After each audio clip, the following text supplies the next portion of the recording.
नमस्कार, मैं श्यामगिरी। आप देख रहे हैं टीएफडी इंडिया न्यूज 24। टीएफडी इंडिया न्यूज 24 में आप सभी दर्शकों का स्वागत है। एनडीए गठबंधन टूटने को तैयार है। अब इसमें कोई शक होनी नहीं चाहिए, पहली चीज। और दूसरा, 32 सांसद कांग्रेस के संपर्क में। टीएमसी को ममता ने बचा भी लिया। ऐसे ही कुछ मुद्दे अहम हैं जो हम लोग को चर्चा करना बहुत जरूरी है, क्योंकि भारतीय जनता पार्टी को अब नाले पे दहला मिल गया है। और भारतीय जनता पार्टी ने जिस तरह बेचैनी अब छाई है, क्योंकि टीएमसी को तोड़ने का प्लान जो था पूरी तरह से फेल भी हुआ और एक्सपोज भी हो गया है, जिसकी गूंज पार्लियामेंट सेशन के दौरान देखने को मिलेगी मानसून सत्र में। और इस सरकार के लिए को सर चेहरा छिपाते हुए देखेंगे आप दर्शक। लेकिन भारतीय जनता पार्टी राहुल गांधी से क्यों घबराई है? 5 दिन के बाद राहुल गांधी क्या ऐसे करने वाले हैं जिससे भारतीय जनता पार्टी घबरा गई है? बड़ी महत्वपूर्ण है कि इंडिया गठबंधन की बैठक होने के बाद कांग्रेस ने जिस रणनीति के तहत अंदर जो बातें हुई, उन बातों को बाहर नहीं आने दिया, और ना तो किसी इंडिया गठबंधन के किसी शख्स ने कहा। और ऐसा इसलिए उसका भी गुनाहगार भारतीय जनता पार्टी ही है। अमूमन अंदर की बातें जब होती है और जो रणनीति बनती है, तो बाहर आकर के प्रेस कॉन्फ्रेंस में कहा जाता है, कहते हैं नेता। परंपरा चली आई थी। लेकिन इस सरकार ने एक ऐसा संयोजित, पूरी तरह से सोच विचार करके एक रणनीति बनाई थी कि कॉकरोच का नाम प्रमोट करना था इसे, और इंडिया गठबंधन के बैठक को प्रथम पेज पर, मुख्य पृष्ठ पर हेडलाइन नहीं बनने देना था। अब ऐसे में इंडिया गठबंधन तो समझ गया कि यह हेडलाइन बनने नहीं देंगे, और सुबह ही हेडलाइन बिगाड़ने के लिए राहुल गांधी को के खिलाफ बैनर पोस्टर लगवा दिए भाजपा ने। लेकिन राहुल गांधी के एक दांव ने इसके सारी उम्मीदों पर पानी फेर दिया कि अंदर की बात ही नहीं बोले, 5 एजेंडे बोल करके छोड़ दिया। अब उसके बाद अचानक राहुल गांधी जब इमरजेंसी बैठक बुलाते हैं और बैठक में रणनीति तय होती है, और 90 दिन का शेड्यूल, 90 डेज कंटिन्यू शेड्यूल तैयार करके अपने अध्यक्ष और महासचिवों को दे देते हैं, और उस पर मुहर लग जाती है हर किसी की, तो उस प्लान से भारतीय जनता पार्टी घबरा जाती है, क्योंकि वह प्लान सड़क पर उतरने का है। यानी कि इस मुहिम को एक ऐसे आंदोलन में तब्दील कर देना चाहती है कांग्रेस राहुल गांधी के नेतृत्व में, जो भारतीय जनता पार्टी की सबसे बड़ी कमजोरी है, जिससे सबसे ज्यादा घबराती है भारतीय जनता पार्टी। लेकिन यह तो जो रणनीति है कांग्रेस की है, यह विपक्ष की रणनीति हमेशा होती है, और उस आंदोलन को कुचलने का काम नरेंद्र मोदी सरकार करती है, जबकि कोई सरकारें कुचलन नहीं करती थी। लेकिन अब सामत जब आती है तो ऐसे ही होता है। लेकिन वहीं पर एनडीए गठबंधन के अंदर आशंकाएं बढ़ रही हैं लगातार, जिस आशंका को अब यह सरकार के लिए बहुत बड़ी संकट होने जा रही है। ऐसे में बहुत महत्वपूर्ण है कि परिस्थितियां इस मोदी सरकार के खिलाफ जा रही हैं। एनडीए गठबंधन के अंदर इस बात को लेकर के आशंकाएं अब और बढ़ गई है, और चिंताएं, कि मोदी और शाह की जोड़ी जिस रणनीति के तहत सत्तारूढ़ दल के सहयोगी दल और विपक्ष को जिस तरह से तोड़ने का भरपूर प्रयास कर रही है, उससे नाराजगियां और बढ़ रही हैं। दूसरा बड़ी महत्वपूर्ण बिंदु यह है कि चंद्रबाबू नायडू के 18 सांसद, 12 सांसद नीतीश कुमार के, 7 एकनाथ शिंदे के, 2 देवी गौड़ा के, 2 जयंत चौधरी के और 1 अनुप्रिया पटेल, यह 42 सांसद कहीं न कहीं एक हो गए हैं। और इन 42 की जो टीम है, 6 पार्टियों के यह 42 सांसद अब इस बात को लेकर के चिंतित ज्यादा है कि इनका राजनीतिक कैरियर बचेगा कि नहीं। यानी कि एक साथ 6 पार्टियां और 42 सांसद हो जा रहे हैं। जयंत चौधरी के सामने बहुत बड़ी समस्या है कि उनके वोटर्स ही भाजपा के खिलाफ है और जयंत चौधरी की जमानत जब्त हो जाएगी पश्चिमी उत्तर प्रदेश से। अनुप्रिया पटेल इकलौती हैं और विधानसभा चुनाव समाजवादी पार्टी के बगैर वह लड़ नहीं सकती। भारतीय जनता पार्टी के नाम पर उन्हें वोट दलित और SC/ST देगा नहीं, तो उन्हें समाजवादी का सहारा चाहिए। तो ऐसा तो नहीं हो सकता केंद्र में आप मोदी को समर्थन देंगे और उधर जाके विपक्ष के साथ लड़ेंगे, विपक्ष आपको रखेगा नहीं। तो ऐसे में उनके लिए मुश्किलें खड़ी हो गई हैं। देवी गौड़ा के पार्टी को तोड़ने की कोशिश की जा रही है। ऐसे में देवी गौड़ा की पार्टी खत्म हो जाएगी। 2 ही तो सांसद हैं उनके पास। लेकिन बड़ी महत्वपूर्ण है कि इसमें 7 एकनाथ शिंदे के जो है 7 के चक्कर में 54 विधायक भी चले जाएंगे, क्योंकि अब एकनाथ शिंदे पूरी तरह से उन्हें समझ में आ गया है। यह सब कुछ चीजें तो ठीक है, पद मिले न मिले सत्ता के साथ है, काम चल रहा है, सत्ता जरूरी है, धन चाहिए तो, लेकिन जब पार्टी नहीं रहेगी तो धन कहां से मिलेगा। यह प्रेशर उनके ऊपर जो लगातार भारतीय जनता पार्टी में विलय का किया जा रहा है, यह भारतीय जनता पार्टी से उनको दूर कर रहा है। अब जब दूर कर रहा है तो मोदी के लिए एक नई संकट खड़ी हो रही है कि नीतीश कुमार तो लगातार हमलावर हैं और नरेंद्र मोदी से दूरी बनाए हुए हैं। नीतीश कुमार के पार्टी से जिस तरह ललन सिंह और संजय झा बयान दे रहे हैं लगातार, इससे यह साफ जाहिर होता है कि वह कांग्रेस के संपर्क में आ चुके हैं 12 सांसद और 85 विधायकों के साथ। लेकिन उनके साथ साथ उपेंद्र कुशवाहा और जीतन राम मांझी भी साथ जाते हुए नजर आ रहे हैं, जो 12 को 13 में बदल देगा। और चंद्रबाबू नायडू के पास तो अब कोई रास्ता और विकल्प ही नहीं बच रहा है इनका साथ छोड़ने के अलावा 16 सांसदों के साथ। और पवन कल्याण के ऊपर प्रेशर और दबाव लगातार बढ़ रहा है कि आप मोदी और नायडू दोनों का साथ छोड़ दीजिए। नायडू का नहीं छोड़े तो मोदी का तो 100% छोड़ना पड़ेगा आपको, और आंध्रा में राजनीति करनी है तो नायडू को भी छोड़ना पड़ेगा आपको, रास्ता स्टैंड अलग लेना पड़ेगा, अन्यथा जो सीटें आई हैं वह भी नहीं आएंगी। ऐसे में यह 42 सांसद किधर जाएंगे? इन 42 सांसद अगर इधर से उधर हुए तो मोदी की मुश्किलें बढ़ जाएंगी।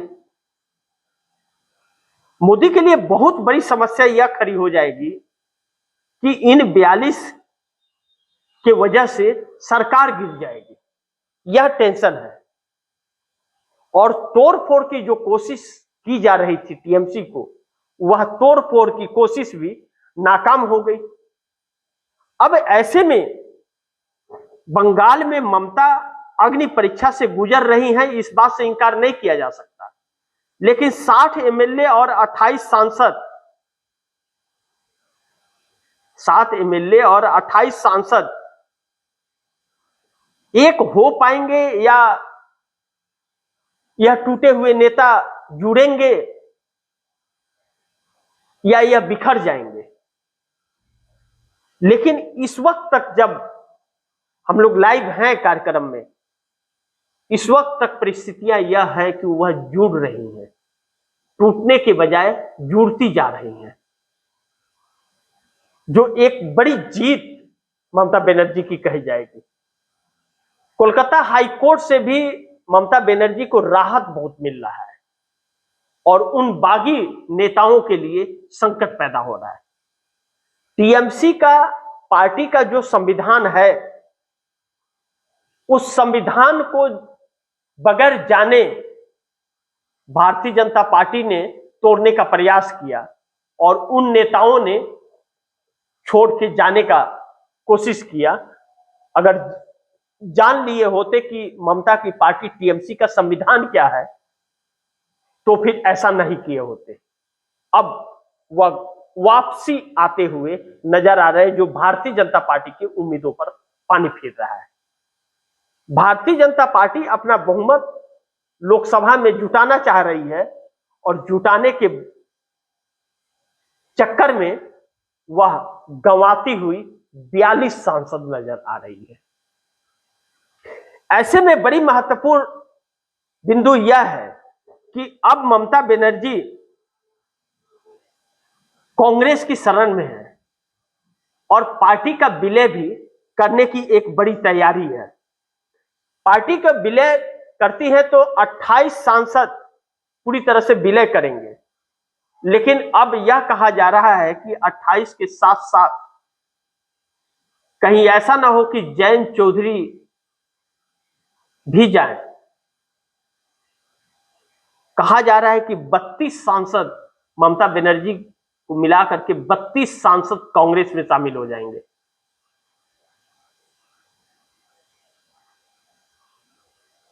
अब अगर ऐसा है तो मोदी के लिए तो दिक्कत पैदा हो जाएगी। लेकिन एक और भी है समस्या कि नीतीश की जिस तरह चर्चा चल रही है और जिस तरह से बयान आ रहे हैं और जिस तरह से चंद्रबाबू नायडू के आ रहे हैं, तो चंद्रबाबू नायडू, पवन कल्याण और नीतीश को मिलाकर के 30 होते हैं और 2 जयंत चौधरी के आ गए। अगर यह 32 आ जाते हैं तो भी कांग्रेस, इंडिया गठबंधन मजबूत होगा। कांग्रेस से संपर्क में यह बताए जा रहे हैं कि नीतीश और नायडू कांग्रेस से संपर्क में है, तो संपर्क में है और जयंत चौधरी जाते हैं तो फिर यह 32 फिर भी हो जाते हैं। और जो ममता और एनसीपी के लोग जो जुड़ने जा रहे हैं, विलय करने जा रहे हैं, इस तरह की जो चर्चा चल रही है, जिस पर सोच विचार अभी चल रहा है, तो संख्या बहुत तेजी से इंडिया गठबंधन की बढ़ रही है। जिसे तोड़ने का प्रयास किया गया था वह टूट नहीं बल्कि जुड़ रहा है, जो भारतीय जनता पार्टी के लिए बहुत बड़ा संकट पैदा कर रहा है। दूसरा, इंडिया गठबंधन एक होगा या कांग्रेस अकेली लड़ती रहेगी। समस्या यह है कि इंडिया गठबंधन एक तो है लेकिन जुड़ा, लेकिन सड़कों पर कोई नहीं नजर आ रहा है। क्या उत्तर प्रदेश में अखिलेश यादव नजर आ रहे हैं? क्या ममता बनर्जी के लोग बंगाल में उतर रहे हैं? क्या महाराष्ट्र में एक उद्धव ठाकरे के या शरद पवार के लोग उतर रहे हैं? नहीं उतर रहे हैं। तो जब नहीं उतर रहे तो हर जगह कांग्रेस उतर रही है।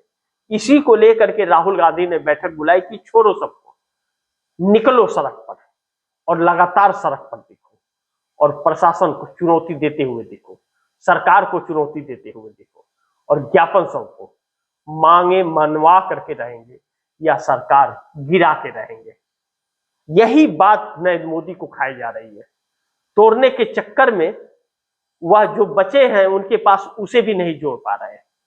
अब ऐसे में ममता का फार्मूला काम कर गया है और टीएमसी को ममता ने बचा लिया है, लेकिन अब इंडिया गठबंधन को क्या ममता मजबूत करेंगे? ममता नीतीश और नायडू के संपर्क में हैं, लगातार यह बात कही जा रही है, लेकिन नीतीश और नायडू को ममता की गारंटी नहीं, गारंटी कांग्रेस की चाहिए, क्योंकि कांग्रेस से वह जुड़ेंगे। भले इंडिया गठबंधन के हिस्सा हो लेकिन कांग्रेस से जुड़ेंगे वह। ऐसे में राहुल गांधी की गारंटियां चाहिए इन दोनों को, और राहुल गांधी ने पहले भी इन लोगों को दिया था। यही बात नीतीश कुमार की पार्टी के राष्ट्रीय कार्यकारी अध्यक्ष संजय झा ने अपने लेख में इंडियन एक्सप्रेस में लिखा है कि कांग्रेस से हमें किसी तरह की कोई दिक्कत नहीं है, और अब व्यवस्था बदलने की तैयारी शुरू हुई है। अभी तक विरोध जो भी हो रहा था, अब व्यवस्था बदलने की तैयारी चल रही है। यह नरेंद्र मोदी के लिए घबराने का कारण, इसलिए नरेंद्र मोदी और घबराए हुए हैं और बेचैन से हैं। लेकिन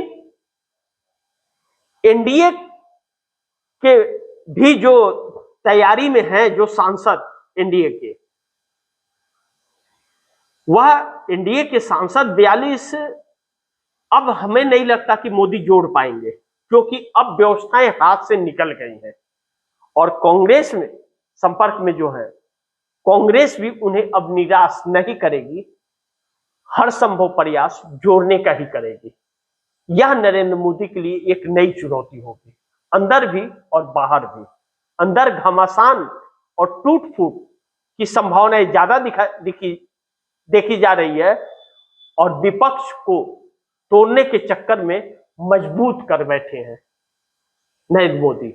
यह नरेंद्र मोदी से गलती हो गई। ममता की पार्टी पर तोड़ने की कोशिश में एनडीए को तोड़ बैठे नरेंद्र मोदी।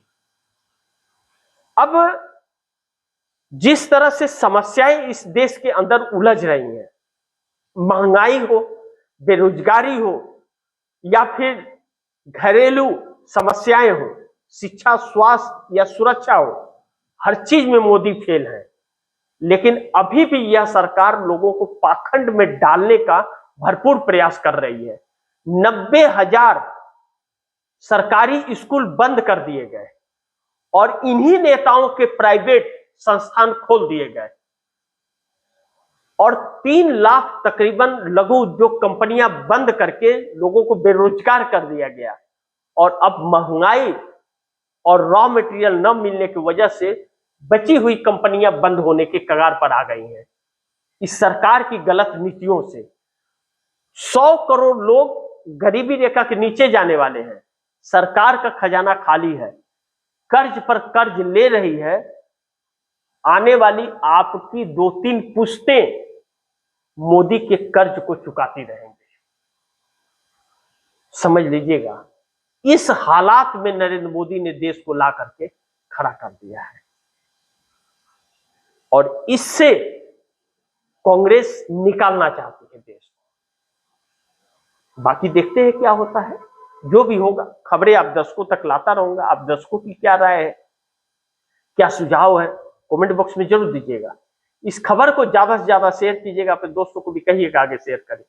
और आपने अगर टीएफडी इंडिया न्यूज 24 को सब्सक्राइब नहीं किया, सब्सक्राइब कर लीजिए। अपने दोस्तों को भी कहिएगा टीएफडी इंडिया न्यूज 24 को सब्सक्राइब करें। मिलते हैं अगली खबर के साथ, तब तक के लिए नमस्कार।